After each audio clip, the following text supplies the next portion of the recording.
नमस्कार दोस्तों, Gurukul of politics पर आपका स्वागत है। मैं हूं आपका दोस्त धर्मेंद्र कुमारी और नए साल का आज पहला दिन है दोस्तों। और कुछ लोग इस दिन बहुत अच्छी शुरुआत भी करते हैं, कुछ लोग बुरी आदतों को छोड़ते हैं, कुछ लोग नई आदतों को अपनाते हैं। और अक्सर ये नए साल के जो रेजोल्यूशन हैं, बहुत सारे लोगों के जब साल आता है 31 दिसंबर तो पूरे नहीं होते हैं। तो मैं उम्मीद करता हूँ कि आज आप जो भी रेजोल्यूशन लें उसको पूरा करें, उस संकल्प को इस पूरे साल निभाएं। बहुत शुभकामनाएं आपको। और हमारे साथ हैं हम सबके प्रिय डॉक्टर सतीश त्यागी जी। नमस्कार डॉक्टर साहब जी। आज तो नया साल है और इस दिन अलग सी खुशी होती है। हाँ बिल्कुल। कि नए चैलेंज आते हैं और नए, हालांकि बहुत सारे लोगों का कुछ बदलता नहीं है साल में। दरअसल ये लेखा जोखा रखने की एक पद्धति है। समय के प्रवाह को तो कोई रोक नहीं सकता, लेकिन मनुष्य ने अपनी सुविधा के लिए कैलेंडर का निर्माण कर लिया। जैसे दिन रात होते हैं ऐसी सप्ताह महीना और ये बदलते रहते हैं, लेकिन एक औपचारिकता है और पूरी दुनिया में मनाई जाती है। तो अच्छा भी है कि लोग इसमें ये करें कि बीते वर्ष में हमने क्या खोया क्या पाया और अगले वर्ष के लिए उनकी क्या योजनाएं हैं। तो एक काल निर्धारण में एक पड़ाव आता है, तो अच्छा भी उस दृष्टि से। और भारत में भी आप भी देखिए, वैसे तो कुछ लोग ये कैसे कहते हैं कि हमारा वर्ष नहीं है, उसको किसी अंकल ने मुझे मानते हैं। भेज रखा था कि उस नव वर्ष की शुभकामनाएं जो हमारा नहीं है। मन का फिर शुभकामनाएं। लेकिन मैं ये मानता हूँ कि अगर ये पश्चिम के लोगों का है तो और वो खुश हैं तो उनकी खुशी में हमें और भी ज़्यादा खुश होना चाहिए, है ना। तो मनाने में कोई हानि नहीं है।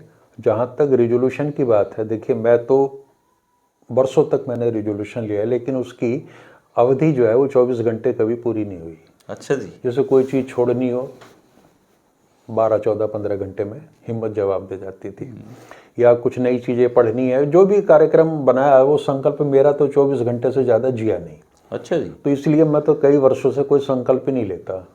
और मैंने जो संकल्प कर लिया छोड़ा नहीं जी वो। हाँ, ये अच्छी बात है। नहीं, मुझे लोग फॉलो ना करें ये अच्छी बात है, क्योंकि जीवन जो आपका कल तक जिस दिशा में चल रहा था, जिस गति से चल रहा था, उसे आप अचानक से एकदम नए मोड़ पे नहीं ला सकते।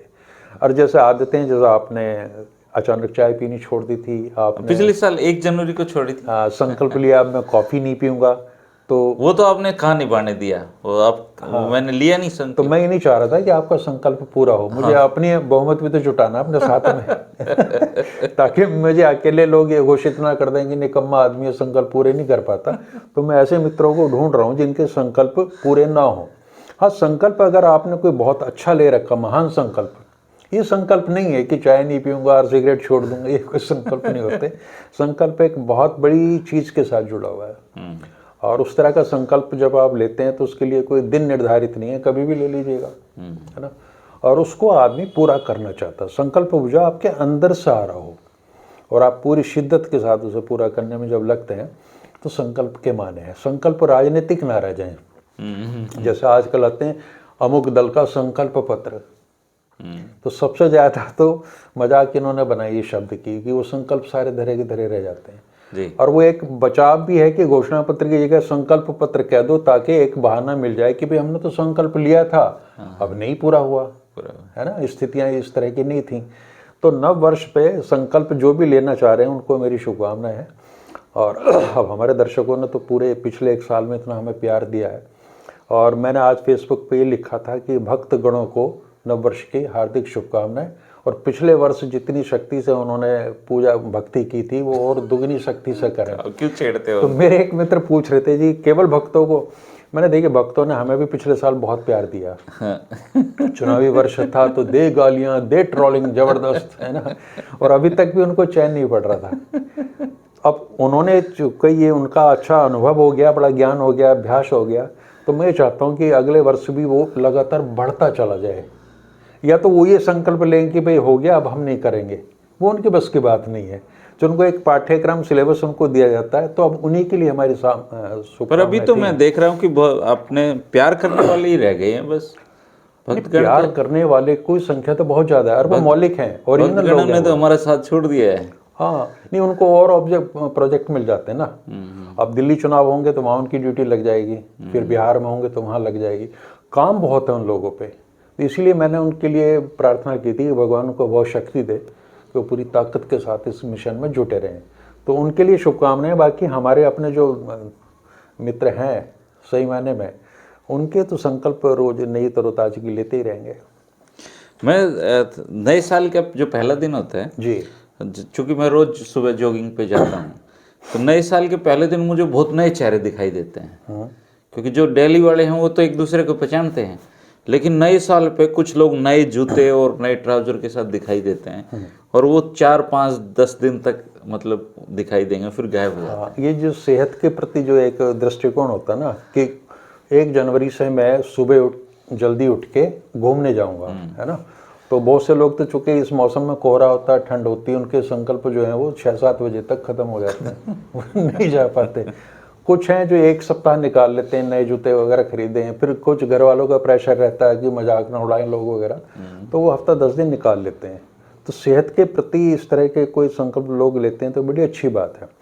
तो मैंने अभी एक पोस्ट और डाली थी कि मैं ये हुड़दंग, मौज मस्ती, हंगामे से दूर रहता हूँ। तो हमारे किसी मित्र ने ये लिखा था कि नहीं, आपके ज़माने में जो आपके संसाधन रहे होंगे उस समय के, उनका आपने प्रयोग किया होगा। तो ये बात सही भी थी। अब हमारे टाइम में क्या था धर्मेंद्र जी, ग्रीटिंग कार्ड भेजना एक बड़ी लग्जरी थी, और हम तय करते थे जो बहुत गहरे दोस्त हैं उनके लिए बहुत अच्छा कार्ड लाना है। हर चीज एक दौर में खूब चला था। जो मध्यम दर्जे के दोस्त हैं उनके लिए कुछ लाना है। आज की तरह व्हाट्सएप पे तो मैसेज आते नहीं थे, फ्री फंड गेन में तो 1 पैसा लगता नहीं, इसीलिए आप देख रहे होंगे आपका बॉक्स भी भर गया होगा और मेरा भी भरा पड़ा है। लेकिन उस जमाने में आप जाते थे बाजार, ग्रीटिंग कार्ड्स तलाश करते थे, है ना, और अपने अपने जो आपकी प्रिय होने का जो मापदंड था उसके आधार पर आप चुनते थे। तो एक शगल तो वो रहता था उस दौर में। दूसरा, मुझे चूंकि पत्रिकाएं पढ़ने का बड़ा शौक था, तो मैं आपको ये 70 के दशक की बात कर रहा हूँ। साप्ताहिक हिंदुस्तान बड़ी एक प्रतिष्ठित पत्रिका वो होती थी, पत्रिका धर्मयुग के स्तर की, और उसका एक फिल्म विशेषांक आता था लास्ट। अच्छा। तो उसमें कलर्ड फोटो फिल्मी तारिकाओं के, हीरोज के छपते थे। तो उसका हमें इंतजार रहता था 2-3 महीने पहले से ही। अच्छा। और कई बार तो हम उसकी बुकिंग करा लेते थे। तो उसमें जो वो रंगीन फोटो मिलते थे फिल्म स्टार्स के देखने के, इतना ही शौक था। शहरों की बात अलग है, लेकिन हमारे जो छोटे कस्बों में हमारी परवरिश हुई, तो हमारे लिए होटलों में जाना या इस तरह के हंगामे करना, इनका कोई था भी औचित्य नहीं। तो वो केवल मेरी नहीं, अब पूरी की पूरी पीढ़ी। और जब हम गांव जाते थे या गांव में कभी हमें रुकना पड़ता था, तो एक दूसरे को हैप्पी न्यू ईयर अगर हमने किसी को कह दिया तो लोग बड़े अचंभित होकर देखते थे, ये क्या है। यू किधर तो वो सोचते थे बाहर पड़ रहा है तो शहर में शहरी प्रभाव है, हैप्पी न्यू ईयर, कोई मतलब नहीं। गांव में इन चीज़ों का कोई अर्थ था नहीं, लेकिन अब सारी चीज़ें हो गई हैं। आज तो मैं जैसे अखबार देख रहा था रोहतक का, जी, तो रोहतक के अखबार में जो सेलिब्रेशन के रात के जो फोटोज थे, उनको देख के लग ही नहीं रहा था कि रोहतक में या दिल्ली या मुंबई में कोई फर्क है, सब बराबर ही हो गए अब तो। हाँ, संसाधनों ने सारी बराबरी ला दी है। एक चीज़ मैं मिस करता हूँ कि जब तक मेरे पिताजी जिंदा थे, कुछ वर्षों से उनको आदत हो गई थी फ़ोन करके हैप्पी न्यू ईयर कहना। अच्छा, कहते भाई नया साल मुबारक हो बेटा, है वो तो वो मैं मिस करता हूँ। 8-10 साल से वो चीज़ें मुझे नहीं मिल रही, और उनकी शुभकामनाओं का अपना एक महत्व होता था।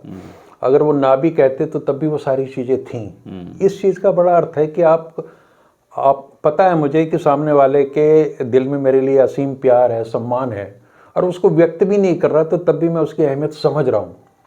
और अगर वह उसको प्रकट कर भी दे तो उससे और भी चीज़ें बढ़ जाती हैं। तो जीवन में यही है कि आप अपने अतीत की बहुत सारी उपलब्धियों को मिस करते हैं, अपने रिश्तों को जो खो जाते हैं उनको भी आदमी महसूस करता है। तो आज का दिन मेरी समझ से तो ये है कि संकल्प तो आप लेते रहें, और जितना भी वो जिए संकल्प, लेकिन अच्छे काम करने के संकल्प, लोगों के काम आने के संकल्प, आपकी करुणा का स्तर बढ़े, जीवन में आध्यात्मिकता है ना, और करुणा हो, प्रेम हो, ये ज़्यादा महत्वपूर्ण चीज़ है। और राजनीति के क्या संकल्प होने चाहिए नए साल में? राजनीति के संकल्प जिन्होंने, वो तो लेते नहीं संकल्प, वो तो दूसरों के संकल्प की बलि लेते हैं। हाँ, और संकल्प क्या है कि राजनेताओं को संकल्प, मैं सोचता हूँ, अब बात आ गई है, अभी जैसे ओम प्रकाश चौटाला जी का निधन हुआ, तो 5-6 बातें उनके व्यक्तित्व से उभर के आई, जो लोग कहते हैं कि वो कार्यकर्ताओं का बहुत सम्मान करते थे। सम्मान के साथ साथ उनकी बड़ी आदत ये थी कि वो टरकाते नहीं थे, झूठ नहीं बोलते थे कि इधर पर्ची ली और कहीं नहर में फेंक के चले गए, वो बात नहीं थी। क्या कोई नेता इस चीज़ को अपने जीवन में ये संकल्प लेगा कि मैं इस नए वर्ष में अब ये अपने आप को बदल रहा हूँ और मैं कार्यकर्ताओं का उतना ही सम्मान करूँगा। सम्मान का मतलब उनके प्रति मैं ईमानदार रहूँगा। जो उनके बारे में कहा जाता है कि उन्होंने अगर किसी का काम करना तो पर्ची जेब में डाल ली, ठीक और नहीं करना तो वो लेते ही नहीं थे। लेकिन आजकल आप देखें नई पीढ़ी के जो हमारे नेता इकट्ठे हो रहे हैं, जो भविष्य के मुख्यमंत्री होने की बातें कर रहे हैं, उनमें किसी में ये आदत नहीं है। उनके परिवार में ये बहुत ज़्यादा नहीं चल पाई चौटाला साहब के। अभय सिंह के बारे में तो मशहूर है, वो जो कह देते हैं करते हैं। तो अगर हमारे नेता इस गुण को अपना लें कि वो ऑनेस्ट रहें, तो एक तो लोगों में उनकी साख बढ़ेगी। दूसरी बात ये कहा जाता है कि उन्हें कार्यकर्ताओं के नाम याद थे। चलिए, आज के नेताओं को शायद वो पूरे नाम याद ना हो, लेकिन उस तरह का व्यवहार तो रखें।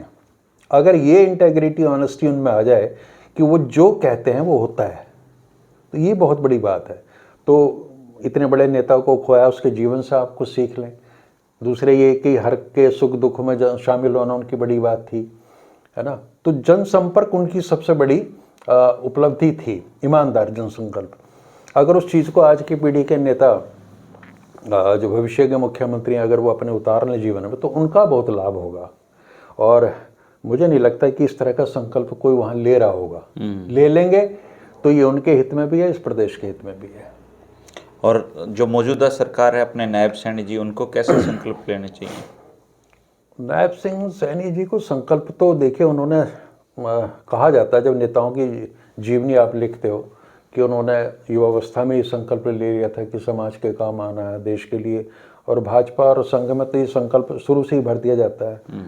तो एक तो वो संकल्प से जागे, अपना अंतर अवलोकन कर लें, अपनी समीक्षा कर लें कि जिन विचारों को लेके, जिन मूल्यों को लेके हम आए थे सार्वजनिक जीवन में, हम उस पर कितना खरा उतर रहे हैं। मुख्यमंत्री हैं, सेवा का दायित्व तो उनके पास है 24 घंटे करने का, और ईमानदारी से करें वो सेवा, और थोड़ा गंभीर हो जाएं, गंभीर होने का भी संकल्प लें। ये हंसी मजाक चुटकुलेबाजी बहुत हो चुकी है और इससे काम नहीं चलता। ठीक है, जीवन का एक हिस्सा ये भी है, लेकिन बहुत बड़े काम करते हुए जब आपका मन कहीं थक जाए, तो तब मनोरंजन का महत्व होता है। ये नहीं कि सारे दिन आप उन्हीं चीज़ों में उलझे रहें। तो जनता के लिए करें अच्छे फैसले, करने के लिए बहुत कुछ है, और जनता जम के सरकार के खजाने भरती है। चौटाला साहब की बात मुझे फिर याद आ रही है। वो मैंने अकेले मुख्यमंत्री देखे नेता जिनमें निराशा नहीं थी। वो हमेशा ही कहते सरकार के खजाने कभी खाली नहीं होते। और ख़ास बात यह कि वो जब सरकार उनकी गई, तो सरकार का खजाना भरा हुआ था। उसके बाद जितनी भी सरकार आई, ये घाटे में ही रही हैं। हाँ, तो सरकार का और जनता का संबंध ऐसा ही है कि अगर आपको लग रहा है कहीं कि भाई हमारा खजाना खाली हो रहा है, तो जनता बैठी है तैयार, वो जनता का खजाना। तो जनता के खजाने भी कभी खाली नहीं होते। बस संकल्प ये लें कि जो संकल्प लिए हैं उन पर दृढ़ बने रहें, और जो नया संकल्प ले रहे हैं उसको ईमानदारी से लें। कोई ऐसा नैतिक दबाव नहीं है कि आपने संकल्प लेना ही लेना है हर हालत में। तो जनता को आप जितना सहूलियत, जितना सुख आराम पहुंचा सकते हैं जी, और वो करें, और कष्ट उनको कम से कम दें। तो अगर हमारा नेतृत्व, मौजूदा नेतृत्व इस दिशा में काम करेगा तो अच्छा लगेगा। और मैं तो ये कहता हूँ कि हर मुख्यमंत्री को साल के अंत में, जैसे आज, संबोधित करना चाहिए था, और 1 साल बाद अपना लेखा जोखा रिपोर्ट कार्ड लेकर आए, फिर से ये करें और कंपैरिजन करें कि हमने 1 साल में कितनी यात्रा तय कर ली है। तो अगर इस तरह के संकल्प नेता लें, और जो विपक्ष के नेता हैं वो भी लें, आप देख रहे होंगे कि चुनाव जब से खत्म हुआ ना, एक स्टैग्नेशन है, लोग निराशा है, बहुत काम नहीं कर रहे, कुछ भी कोई बाहर नहीं निकल रहा। भाई जनता ने आपको विपक्ष में रखा है, तो इसका मतलब ये थोड़ी कि आपका कोई काम ही नहीं रहा। आप भी लगे रहो इसी ये तो ऐसे विपक्ष तो ऐसे बिहेव कर रहा है जैसे मरा पड़ा होना, और सत्ता पक्ष वाले ऐसे बिहेव कर रहे हैं कि लॉटरी लग गई हो जैसे। काम कोई से ही नहीं कर रहे हैं। बिल्कुल बिल्कुल। और राजनीति में बिल्कुल एक ठंडापन सा आ गया। और आप जैसे अभी हम बात कर रहे थे, आज क्या बात करेंगे। ये तो अच्छा हुआ कि नए साल से शुरुआत होगी और हम घूम फिर के वहीं आ जाते हैं। अच्छा, लास्ट बताइए, भूपेंद्र हुड्डा जी को क्या संकल्प लेने चाहिए नए साल में? हुड्डा साहब की स्थिति बड़ी विचित्र है, क्योंकि ये बहुत चुनौतीपूर्ण समय उनका चल रहा है। हुड्डा साहब ने ये कहा कि हमारी हार में कारण ये भी है कि हमारे पास संगठन नहीं था। सभी की एक शिकायत थी कि संगठन नहीं था। अब पता नहीं ये संगठन कहाँ से उतर के आएगा। विपक्ष का नेता कौन हो ये आज तक तय नहीं हुआ। बहुत सीधी सी बात है, पहला संकल्प तो ये लें, बल्कि संकल्प क्या है, इस काम को कर लें जितनी जल्दी हो, कि अपने विधायक दल का नेता चुन लें। और मैं ये कह रहा हूँ कि अगर देश में लोकतंत्र है और कांग्रेस पार्टी को लोकतंत्र की चिंता है, तो इसमें क्या अगर 30 से ज़्यादा विधायक उनके समर्थन में हैं और वो चाहते हैं भूपेंद्र सिंह हुड्डा विधायक दल के नेता बने, तो दिक्कत क्या है? हाईकमान की क्या प्रॉब्लम है? डेमोक्रेटिक तरीका तो यही है। अगर कोई इसका भाई विधायक दल की बैठक हो और उसमें जिसको चुन ले, बात खत्म करो इसमें। तो इसमें ना तो ज़्यादा हस्तक्षेप करना चाहिए राहुल गांधी को या जो और लोग बैठे हैं अध्यक्ष वगैरह, और ना ही जो उनके विरोधी हैं वो अपनी ताकत दिखा दें इसमें। लेकिन आप तो लोकतंत्र को आपने कोमा में डाल रखा है और मजाक बना रखा है। भाई लोकतंत्र की सीधी सी बात है, जैसे लोग चाहते हैं। तो ये जितने भी 35, 36, 37 विधायक आ रहे हैं, जिसको चाहे उसको बना लो, इसमें कौन सी बड़ी बात है? उसमें राहुल गांधी से क्या पूछना है? किसी से भी नहीं पूछना चाहिए। और राहुल, मान लिया आज तक कांग्रेस की राजनीति इसी तरह से चली है, दिल्ली केंद्रित रही है, दिल्ली में फैसले होते हैं, तो फिर उसके असर भी आपने देखे क्या हो रहे हैं। यही हो रहा है जी, जो है ना। तो अगर जनतंत्र को जनतांत्रिक भावनाओं के अनुरूप चलाना है, तो जैसे भी है हुड्डा साहब, उनका कहीं भी कितना भी विरोध हो, अगर विधायक चाह रहे हैं तो चुने, और नहीं चाह रहे तो मत चुनो। कोई और चुन लो। हाँ, कांग्रेस को सबसे पहला काम ये कर लेना चाहिए और उसके बाद में अपने संगठन को खड़ा करें। संगठन खड़ा कौन करेगा? करना ही कोई नहीं चाहता। देखिए, पक्ष और विपक्ष की बराबर जरूरत है जनतंत्र में। आज अगर जनता ये महसूस कर रही है कि मौजूदा सरकार हमारी कुछ चीज़ों को नहीं सुन रही, तो ये जिम्मेवारी किसकी? विपक्ष की है ना। और विपक्ष जो आपको लुंज-पुंज अवस्था में पड़ा हुआ है, जबकि आज तक हरियाणा बनने के बाद सबसे मजबूत विपक्ष है आज तक का ये। बिल्कुल। लेकिन कोई एक्टिविटी नहीं है, सब ऐसा लग रहा है जैसे खत्म ही हो गया राजनीति। तो हम तो केवल इच्छा ही जाहिर कर सकते हैं कि उदासीनता टूटे, विपक्ष अपने हौसले को इकट्ठा करे दोबारा से और फिर से मैदान में सक्रिय हों, क्योंकि उनकी अपनी सत्ता की लड़ाई मात्र नहीं है। किसी ने मजाक में ये भी कहा मुझे, मैं जब तेजा खेड़ा शोक प्रकट करने के लिए गया ओम प्रकाश चौटाला जी का, तो उन्होंने कहा कि विपक्ष से तो सत्ता पक्ष वाले भी नाराज हैं। उनका सत्ता पक्ष वाले क्यों नाराज हैं? बोले सत्ता पक्ष वालों को उम्मीद नहीं था ना कि हमारी सरकार आ जाएगी, इनकी वजह से आई है।